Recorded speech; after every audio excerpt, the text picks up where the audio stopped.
Tonight, quit running out of fear and come to Him out of faith. What is it going to take for you to trust me? I promise you, I don't care if you've been saved 100 years, if you haven't been intimate with God in a long time, honey, have the courage to go. There's something new waiting for you in His presence.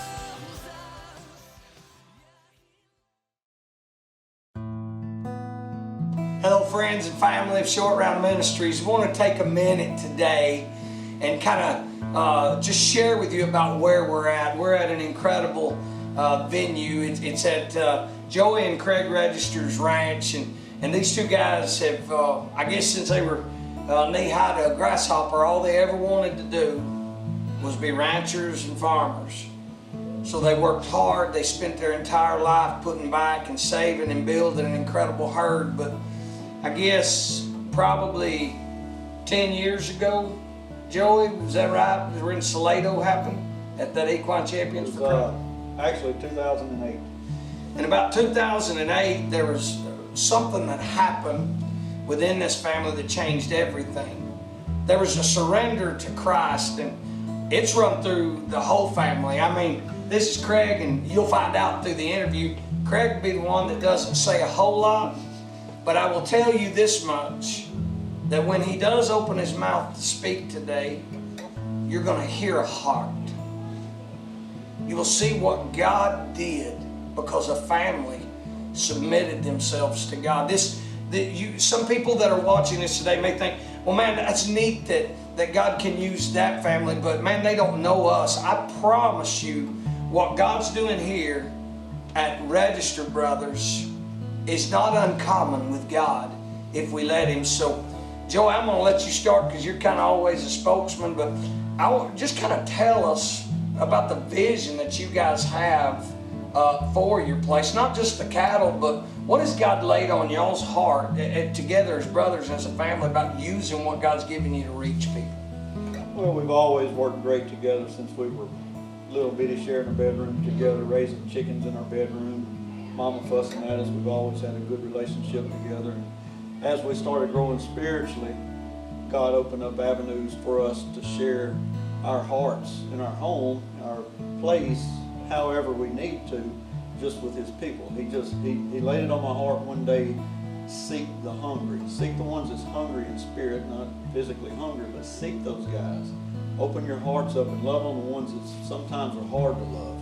So, but we welcome anybody, everybody out here. Anytime we have a function, it's open to the world. We just want to share God's heart with His people. And a lot of times my wife, she'll feed them too. So you get fed both spiritually and physically. That I can promise you're going to feed. Now, Craig, I've sat and talked with you for a bunch, but just so people kind of get an idea, because like I said, you are the quiet one, but it's always profound when you speak, and I mean that. I'm not just saying it because we're on camera. I always enjoy hearing you, but I want you to share a little story for a minute, because I'm going to make this easy on you. You remember when you called me one time and I didn't answer the phone when you were buying a pickup? Do you remember that? Yeah. Okay, I want you to share with them that story, but I'm having him share this story because, listen to me, you will never find your destiny if you're only willing to hang out in your comfort zone. And Craig, I've watched you leave your comfort zone a bunch, and this story's a part of it, so kind of tell them a little bit about that. Well, I had no intentions of going truck shopping this day, but for some reason, I wound up in Carthage looking for trucks. And when I went into the dealer, I sat there talking to the salesman for not very long, and he talked me into test driving a truck. And after we finished the test drive, when we pulled back up in the parking lot, he said, "Man, I can tell you're a godly person. I know God sent you here for a reason today." And man, I just didn't know what to say. And he started spilling his heart to me and telling me some problems that he had, and just, this went on for probably 10 minutes in the parking lot. And he asked me if I'd pray for him.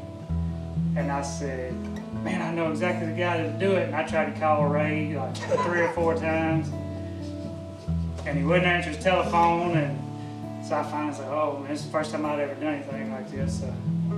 I said, man, I'll pray for you. And we prayed there in the truck. I mean, it was just, to me, it was an awesome feeling because he thought I was a godly person. That made me feel really good. And the second I wound up there truck shopping, and I had no intention of going truck shopping that day.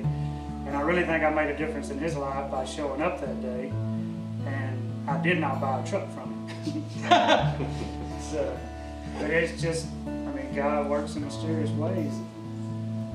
That moment changed my life. And to add to that story, he called and was telling me, man, he just had that spiritual high that we get when God calls on us to witness to someone. And he was telling me, and I said, this is exactly what I need. Because at the time I was in a predicament where just going through some stuff and dealing, won't go into details, but I was just had some stuff that the devil, he was throwing left hooks, right hooks. I mean, he was hitting me with everything he could. I was in a lawyer's office, and the lawyer said, you need a break. And he sent us to the break room, got just a Coke and some cookies. My phone rang. Craig called and told me that. I just started crying. And that was God saying, this is a break you need. You're my child. Go back and conquer this battle. And we did. And that was, I guess that was probably one of the biggest breakthroughs I saw when Craig really said, I'm ready to come out and help serve. And we both have been on fire. But he's always ready and willing to share his heart as well. Now, just briefly, I want you guys to tell me, because those of you that are watching this, if you could see this ranch, it's awesome. I mean, it's pristine because these guys, they work their tails off. And I mean, Joey's on the phone most of the time. Craig works his tail off most of the time. But they've built something beautiful. But you guys haven't built this so that y'all can go look at me and what I have, because I know I've been here for a long time watching you guys build it. And so just briefly, the two of you, share with these people about this deal you call Feed a Friend. A lot of people think, Feed a Friend, what is that? What's the vision behind it? And what's it have to do with your place? I mean, you guys together. I mean, could you guys expound on that together about what it means to y'all? Well, first of all, we started it mainly to try to get people to come here that wouldn't come to church. A lot of people don't feel comfortable in church. So we figured if we had this here just in the pasture, in the yard, that you would get more people here that normally wouldn't go to church. But it's open to everybody. Anybody that wants to come can come, but that's the main reason it got started. And we thought the first vision we had, of course, a lot of times as humans, we start overthinking God. This was a vision that he and I, our wives, our children, our family was going to do to serve God. Little did we know he had bigger plans than that. He put a staff together of probably, 6 or 8 churches, probably a 35-mile radius of a committee. No particular church, no name. I mean, we've got Baptist, Methodist, it's Cowboy Church. We've got just an arraignment. We've got people on the committee that's not even part of church. They just want to serve God. So it started, the Feed a Friend started as our vision, but it turned into something a lot bigger than that. And it's, we've got a committee. We've got people. It's a way to get out of your comfort zone and be able to serve without standing up and talking. We got greeters, we got people parking cars, we got people serving food, we got people hauling trash off. Everything they do with the Spirit of God in the front of it. And so this really turned into something larger than we ever dreamed of. It's great. We just set a tent up. We have a guy donates a steer, has it butchered for the hamburgers. He and I, we usually cook a couple of hogs that we've caught and serve pork and beef, and people just start showing up and flooding us with desserts, with drinks. This past year we served 350 people the day of the event. Then we carried enough food down to the men and women's mission in Logansport and fed them too above that. So it's just a flooding of God's heart coming out here. And we just want to see this grow. We want to see it grow. We want to have to move our cows out and fill it up with people the day of the event. And just so that you guys know, just briefly, it's 100% free. Now I want to end on this note, and all of us that are in the room, from Josh running the camera to us, we're all close. And I just would like to hear both of you guys just briefly, and I know you could go on forever about it, but briefly, tell me what it's meant to have Christ first and foremost in your family, above being a great cattleman or businessman or farmer, above having money in the bank. What has having Christ, the head of y'all's household, I mean, what has that meant to y'all, and how have y'all, if you could, I mean, how's it changed you guys as a family? I mean, whether it's in your own personal houses or together. You want to start with that? Yeah, I'll start. For me personally, I guess I was the first of many that took that step in 08. Then I watched me and my son both stood up and baptized that day. Then I watched Craig and his wife and kids be baptized. And then I watched my younger brother and his wife be baptized. Then the four of us, my older brother's Methodist preacher, then the four of us baptized my mom and dad. I saw our whole entire family surrender to the Holy Spirit. And I'm starting to see cousins, I'm starting to see friends. But what it does to me personally, my relationship with Christ, it's easy to come on the camera and say, you know, it's the greatest thing. But for truly for me to be able to just see the beauty, that magnificence that's out there every day, and appreciate it and take it in. When I'm driving through that pasture and seeing those newborn calves, that God blessed me with that. And then to see the battles that the devil try to throw towards us, we almost sometimes just laugh at it, because God has proven to us so many times, I've got this. When we quit fighting the fight and just walk with God, it's so much easier. Life is just so much easier to enjoy. No matter if it's good, bad, whatever, it's just so much easier to enjoy, knowing that He's there. He's our comforter, He's our rock. I mean, for me personally,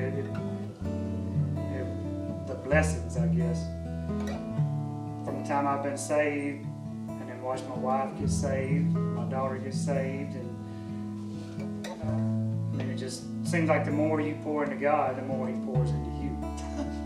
And not doing it intentionally, not doing it expecting things from God, but just, it seems like the more you serve Him, the more He does bless you, and the more He expects you to serve Him after that. He does. I mean, He wants you to serve. Accountability is tough sometimes. Yeah.